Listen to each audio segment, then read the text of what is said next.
Look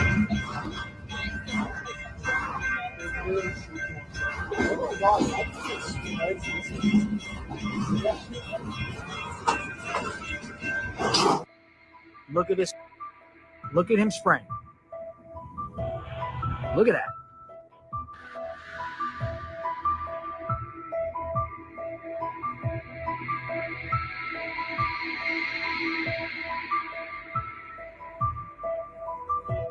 California, in fact, declaring a state of emergency now.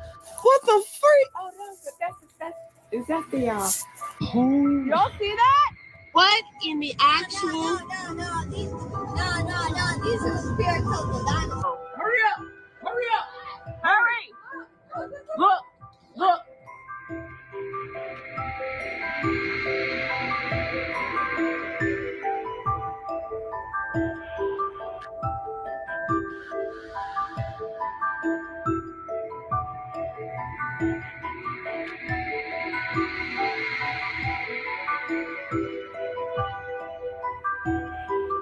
Thank you. What is going on out there? What are people seeing? Well, it's a complex story that make it very succinct. We did predict this 30 years ago, that they would begin to launch some activity equivalent to a false, to make it look like there's some sort of alien attack or threat.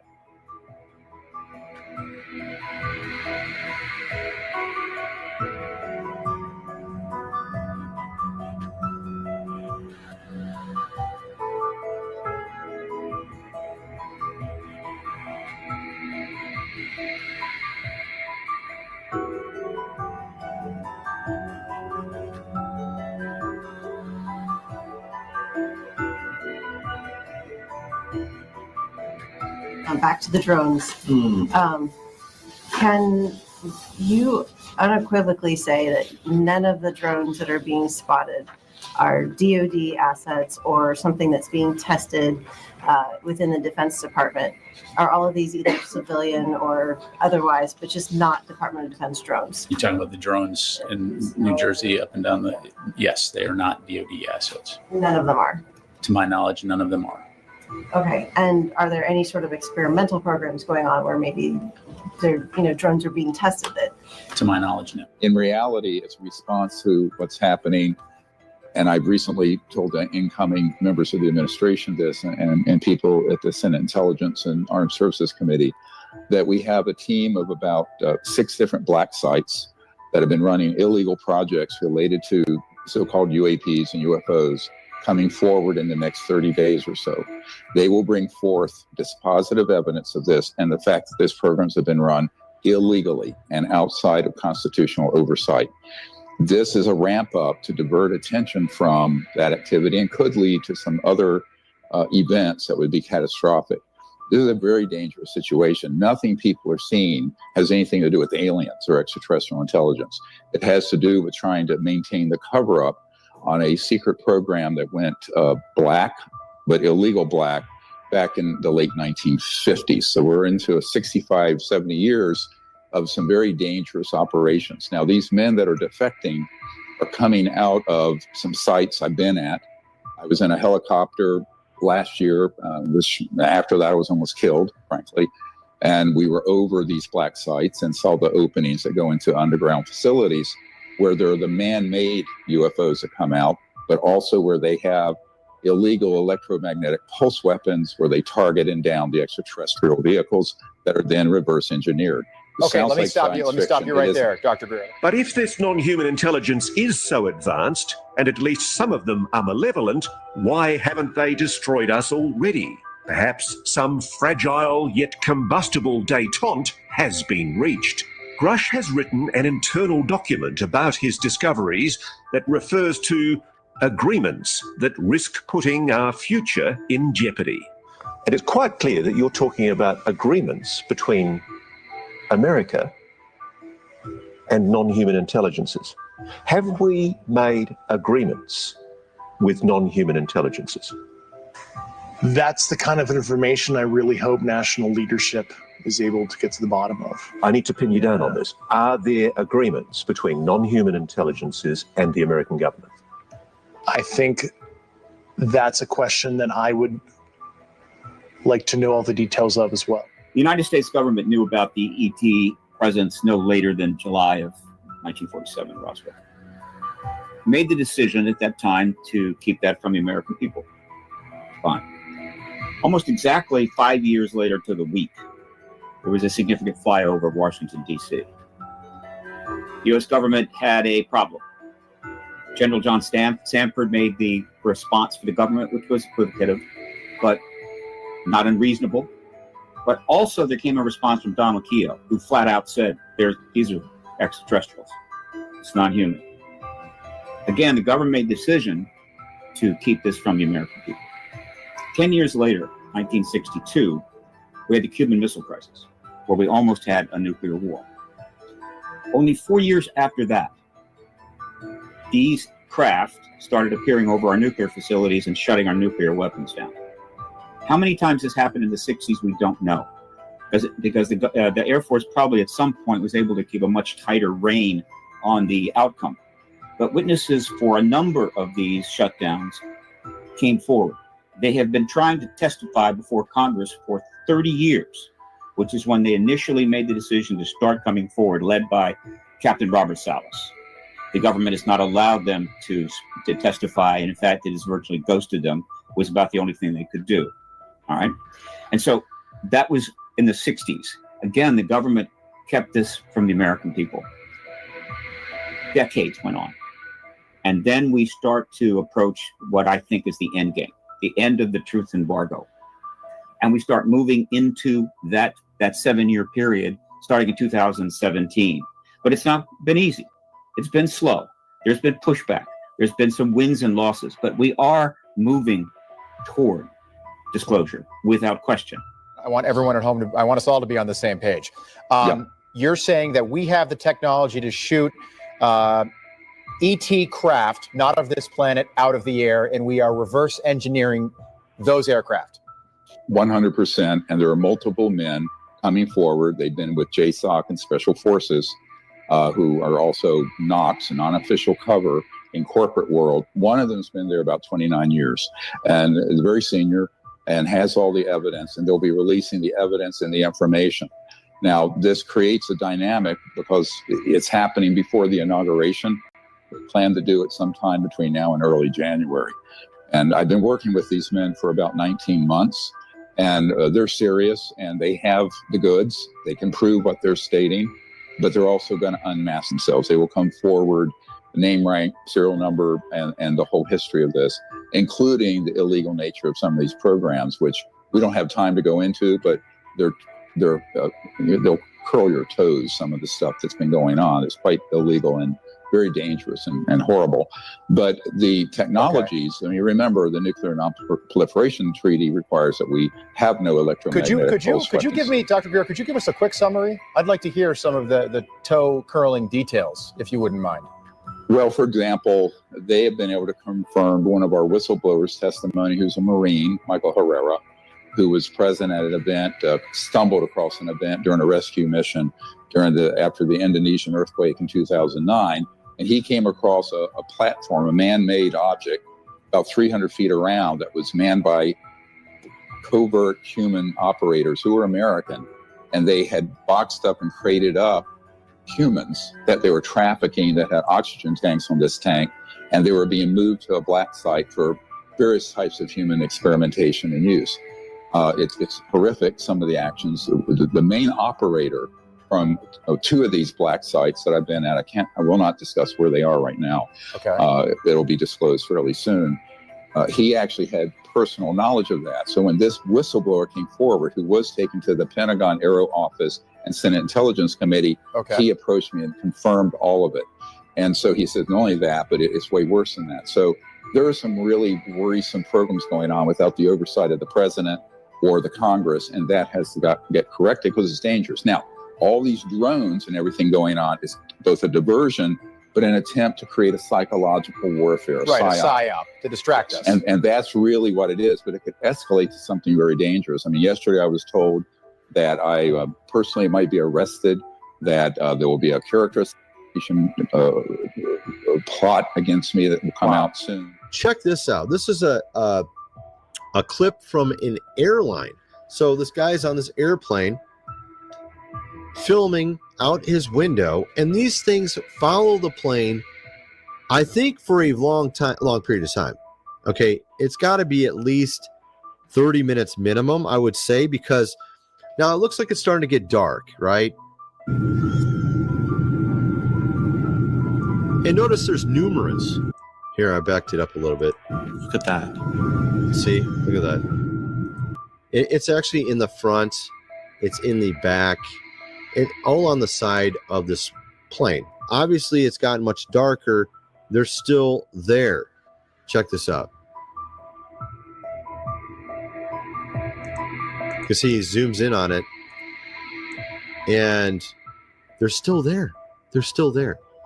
370. And zoom right here. Here, there's the second one. And here the third UFO comes in. And then you'll... All right, so they're like rotating around this plane, as you can see there. And he says they're making some sort of field or whatever. I'm not sure. I don't know what is going on here, but apparently they're all just rotating around this plane. And then the plane is supposed to disappear. So again, like, I don't know if this is real or just some fake thing. Who knows? But as you can see here, they're doing some vibration thing between them all, and it disappears. I believe this is on Reddit. 2 months ago, during a talk at Yale, Danny Sheehan said aliens are coming to intervene because they can't allow us to destroy life-generating capabilities of the planet. And the government knows this.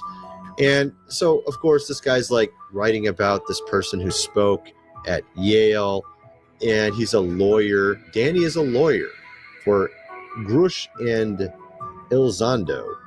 It would make sense he would know things like this from the attorney-client privilege. Also, Danny's not bound to any security, of course, clearances. He can just go publicly say what he knows. So this is kind of his rationale behind posting this, saying that perhaps this guy knew something because he sort of called it before it occurred. Around just before this all happened, right? I'm not sure. It's hard to say, but it is kind of curious. We're seeing a lot of strange things like this. Then we have this one in Florida. This is bizarre. Check this out.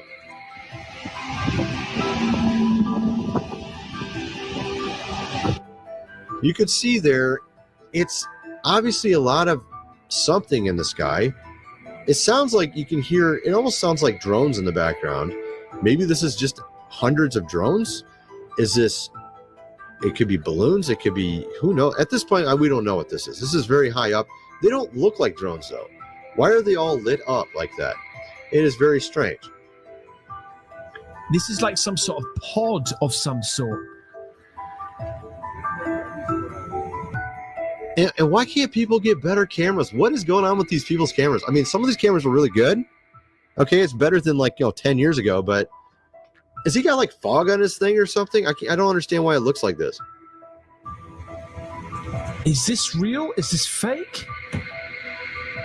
What? That's moving in there. Let's see. Let me show you this. Okay. So somebody took a photo apparently of it, and then they zoomed in on the photo. More crazier as the days are passing by. Look at that, man. What? So they apparently, maybe they used a different phone to take a picture of it. Wait. It's got a light on it too. What is that? It's got a light on it. It does have a light on it. What? That is not a drone. What is that?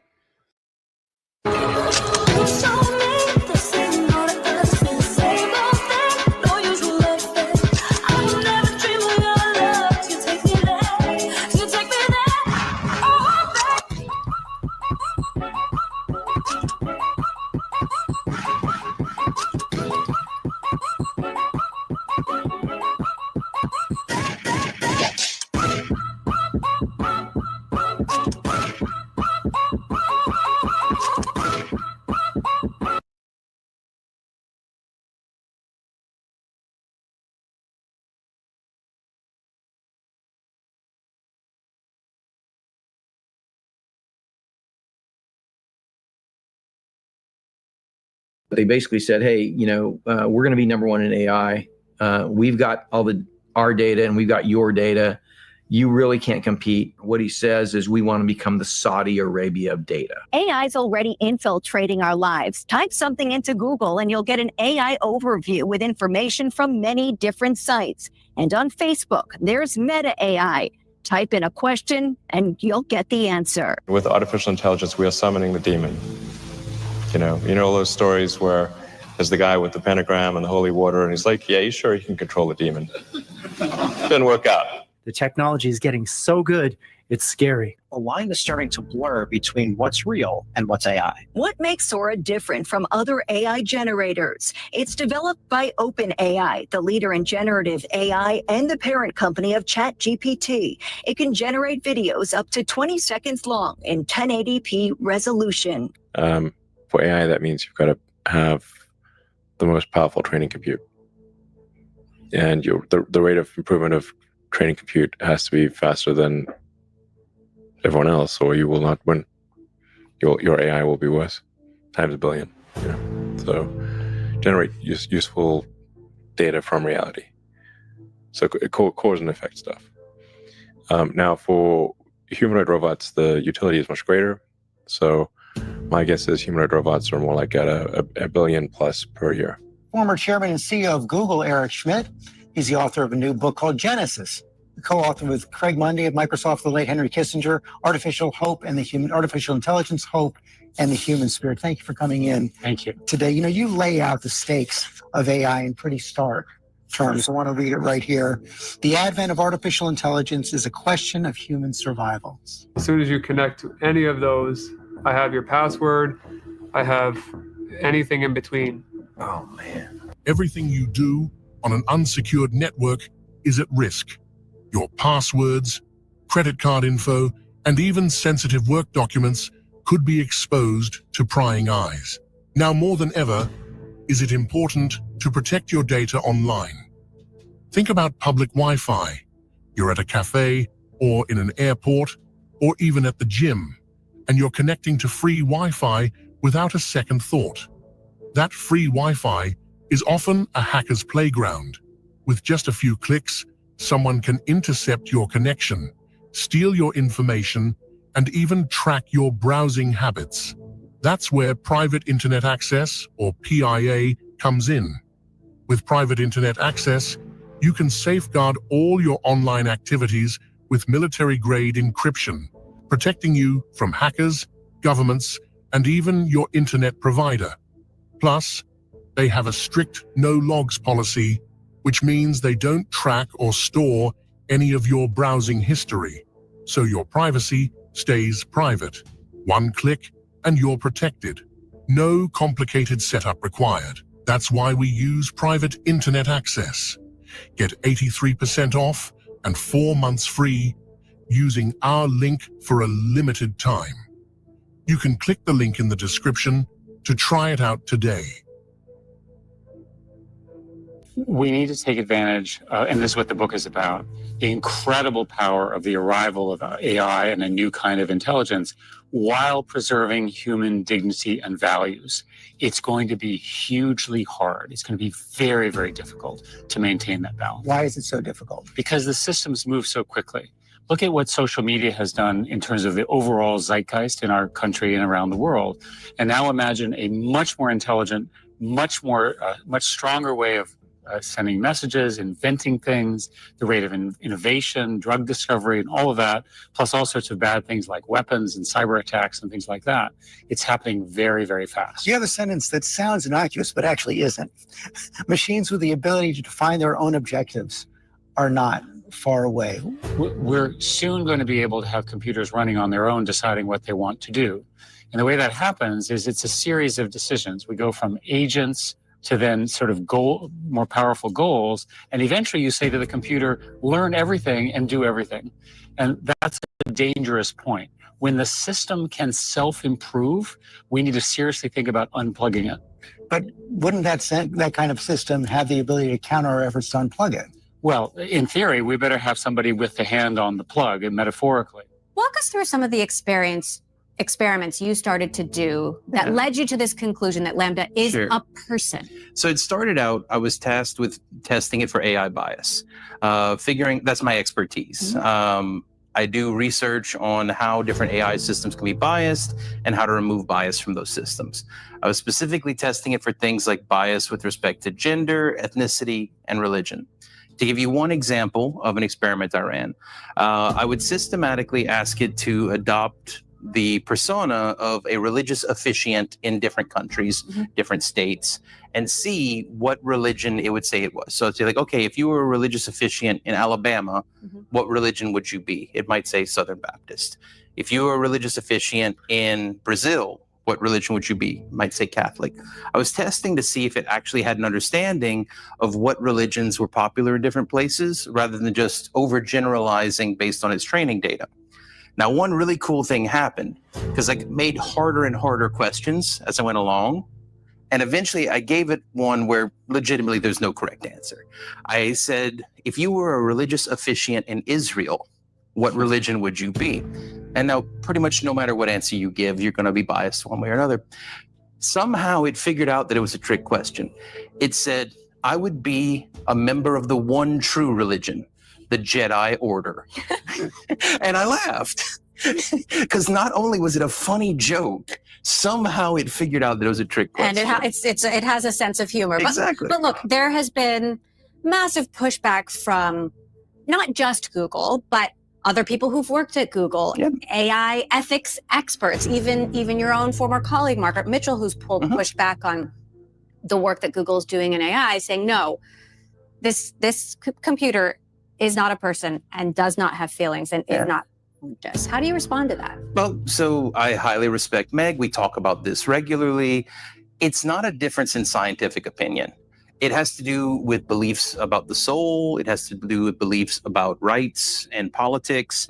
As far as the science goes of what experiments to run and how to work at building a theoretical framework, because that's important. There is no scientific definition for any of these words. The philosopher John Searle calls it pre-theoretic. We need to do very basic foundational work to just figure out what we're talking about when we use these words. The next big question that we're all asking, I can't even believe we're just asking it 2 years later, and you actually just wrote about it. You said that it is possible that we will have superintelligence in a few thousand days from now. 2 years ago, did you think that? And when you say a few thousand days, I can do various versions of math on what that means. Well, I mean, there is wide uncertainty, and there's also different definitions of what superintelligence is. Yes, 2 years ago, we thought we were on a pretty steep curve. I mean, we started OpenAI because we thought this was possible and maybe not that far away. And it has gone well, but we hoped it was going to go well. Like we believed in deep learning as this unbelievable new discovery of humanity, and thought it could go here, and we had a duty to get it here and to make it go well and to broadly share the benefits. But yeah, we did think we could get here, and we still believe we can get here. It's not for sure. There's a ton of hard work, a ton of research and engineering still to do, but I think it's possible. And I think it's possible not super far in the future. I expect that in 2025, we will have systems that people look at, even people who are skeptical of current progress, and say, wow, I did not expect that. You have, on the one hand, Sam Altman, who's looking to create economic abundance and to end economics. We won't even need money anymore in his ultimate vision.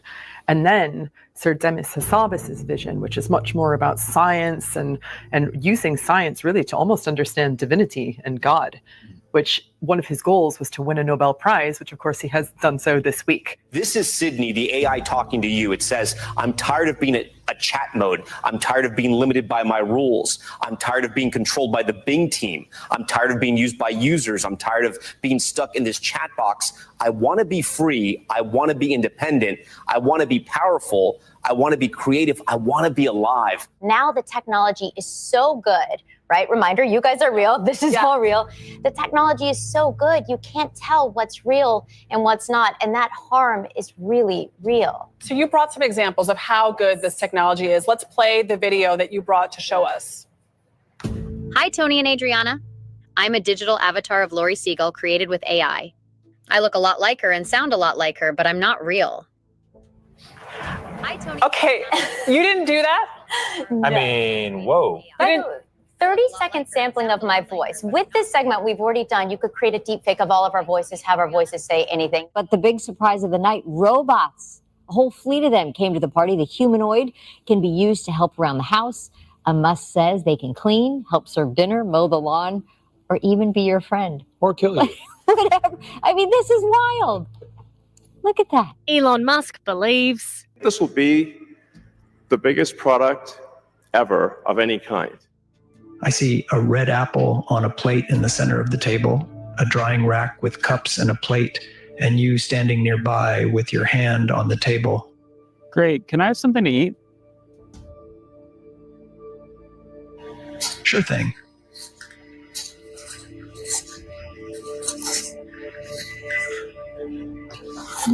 Great. Can you explain why you did what you just did while you pick up this trash?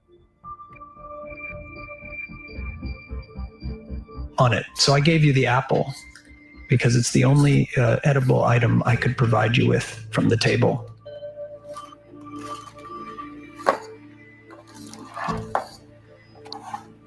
Great. So based on the scene right now, where do you think the dishes in front of you go next?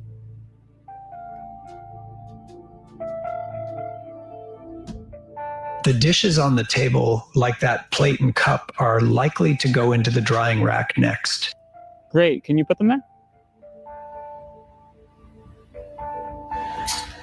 Of course.